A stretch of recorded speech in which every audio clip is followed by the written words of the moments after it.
Donc Solange Folichon, bonjour. Bonjour. Donc vous êtes l'actuelle propriétaire de la maison d'édition Fake. Donc cette maison d'édition fête aujourd'hui ses 700 ans, enfin presque 700 ans, elle a été créée en 1337. Et donc par ce grand visionnaire qu'était Wilfrid Terrance Folichon. Quel grand homme. Est-ce que vous pourriez nous parler un petit peu des conditions dans lesquelles cette maison a été créée? Oui, tout à fait. Alors, mon aïeul a décidé de fonder cette maison d'édition en ces temps extrêmement troublés que connaissait la France. 1337, je vous rappelle, c'est le Moyen-Âge, c'est pratiquement 2 siècles avant Gutenberg, donc les livres en tant que tels n'existaient pas. C'est pour vous montrer à quel point c'était vraiment un visionnaire à cette époque de faire une maison d'édition. C'était vraiment quel grand homme. Là d'ailleurs, j'ai sous les yeux une de ses citations. Donc, quand il parlait de la qualité littéraire à cette époque, d'ébauche ignoble de papier, cette prolifération obscène de mots et le gaspillage infect d'une encre qui, loin d'être le sang du cœur de la littérature, n'est plus aujourd'hui qu'une orgie grotesque destinée à être vendue.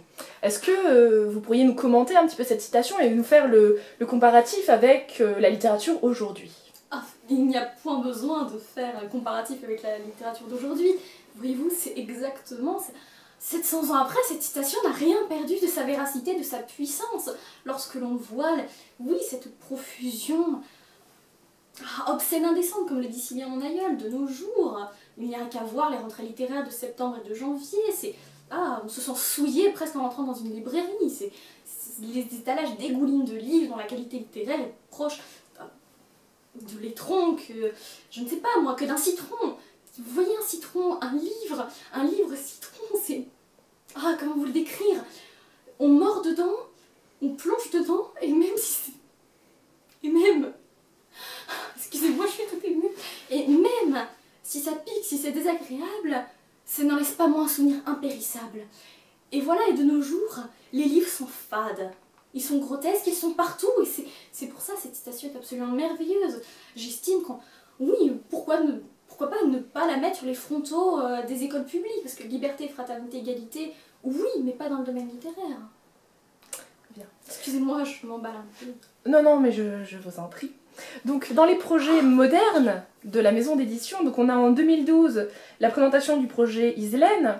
Iselène, s'il vous plaît. Iselène, Voilà. donc l'Institut solidaire d'édition littéraire élémentaire de la Nouvelle. Est-ce que vous pouvez nous parler un petit peu de ce projet ?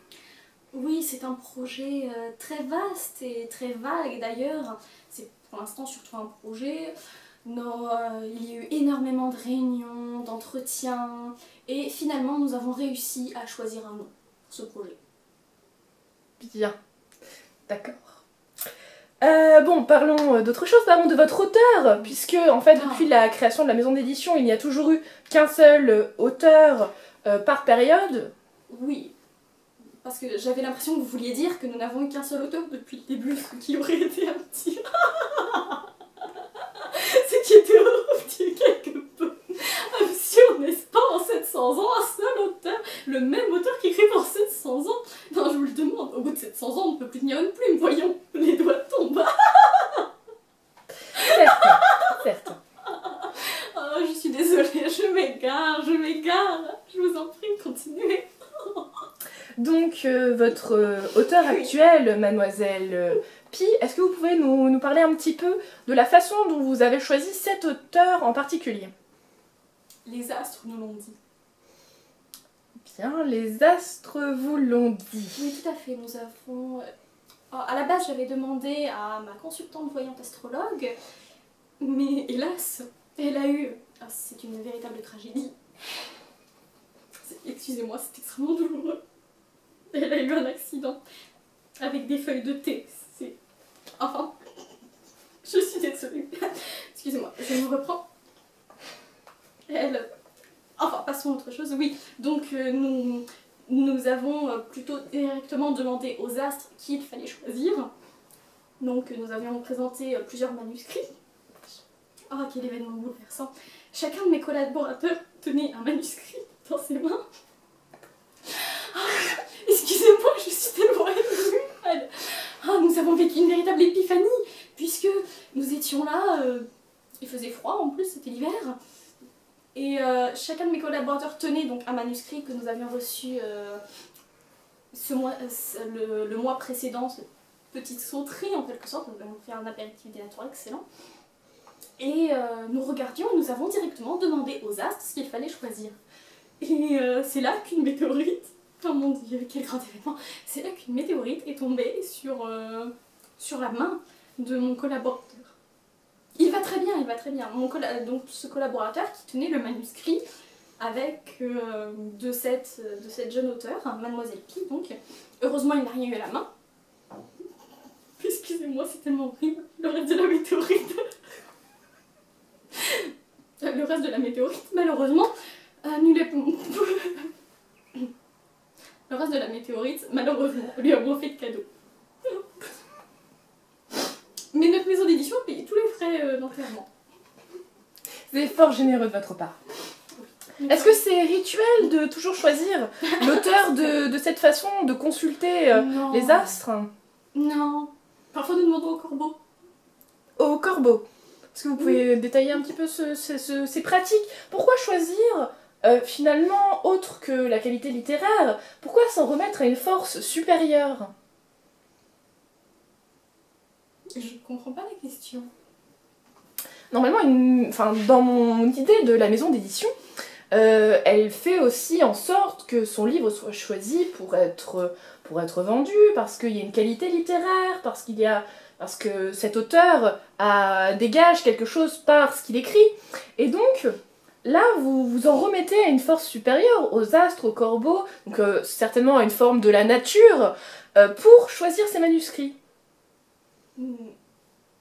Votre méthode me paraît à moi extrêmement originale. Vous avez essayé de la proposer à nos concurrents? Non, c'est vrai. Vous devriez. Écoutez, c'est ma foi assez intéressant, mais je pense que nous n'allons pas changer notre modus operandi, puisqu'il fonctionne très bien. Bien. Et concernant la promotion de votre auteur, est-ce que vous avez des techniques ou des moyens particuliers? Oui, là pour le coup c'est extrêmement original par rapport à la sélection et tout ça. Nous avons fait un blog et une page Facebook. Effectivement, c'est très original. C'est quand même ce que font la plupart de vos concurrents.